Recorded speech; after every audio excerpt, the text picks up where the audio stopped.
What's up, YouTube?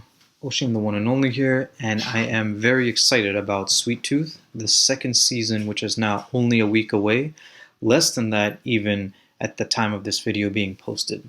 I remember watching the first season 2 years ago and feeling very hooked by the time it was over, and a little while after that, the news came that it was renewed by Netflix and Warner Brothers.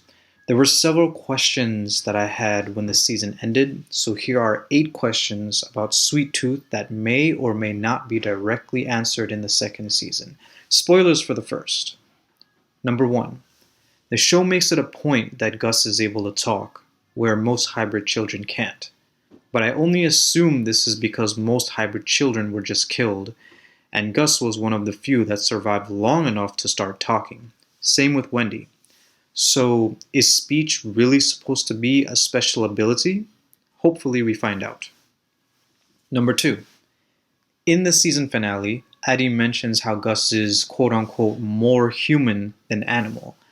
I always just thought that it was a design choice to keep Gus's animalistic features as just his ears and antlers, but at that point, it sounded like it is purposeful. If so, what is the meaning of some hybrid children being more human or less human, or vice versa, more animalistic or less animalistic? Number 3.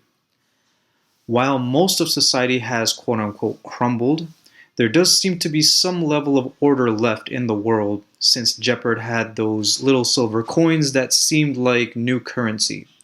This is similar to The Last of Us, both the video game and the TV show, with the system of ration cards established by Fedra. So, what is the new system in this show? How do you rightfully earn those coins, and how integrated is this new system of exchanging if they have value? Number 4.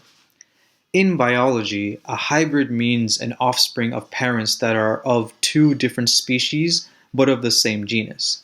In fact, a fun fact of human prehistoric history is that our ancestors lived and interbred with other species of the genus Homo, like Neanderthals. That doesn't really seem to be the case here, since we saw Jeopard's wife and Bear's adoptive parents were all regular humans who had what this show refers to as hybrid children. So, did Birdie actually create Gus? Or did she discover him some other way?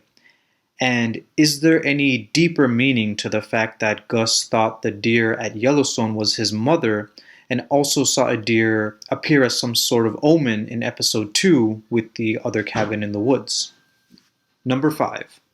Is Ronnie truly non-contagious? If so, how did Doug get infected at his party? The impression that episode left me was that Ronnie was just being arrogant, but ended up infecting him when she high-fived him during charades. I was really pissed off while watching the next episode when it looked like neither she nor Adi felt any guilt about what happened. Unless she really is non-contagious, then how exactly did Doug get infected? Was it from someone else at the party? Because I think we see them all again when they leave Adi and Ronnie for dead, and they all seemed fine before Abbott kills them. Number 6.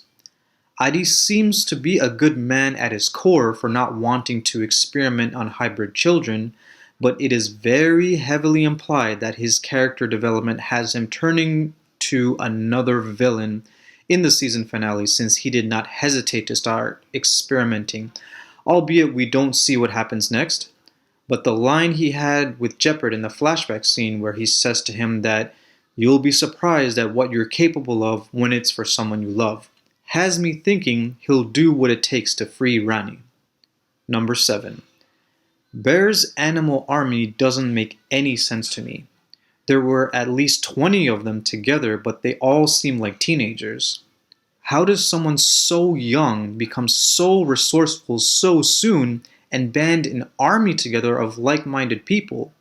I say soon because it's even harder to believe if she was significantly younger when recruiting everyone, because then they would all just be very young kids. Now, these kids in the animal army may be immature, but they are adept killers.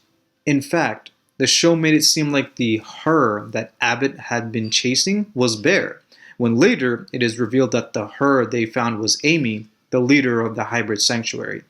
They are a dangerous group, and I think it's too big of a loose end to just have their storyline end there without us showing what happened with the army after Bear left.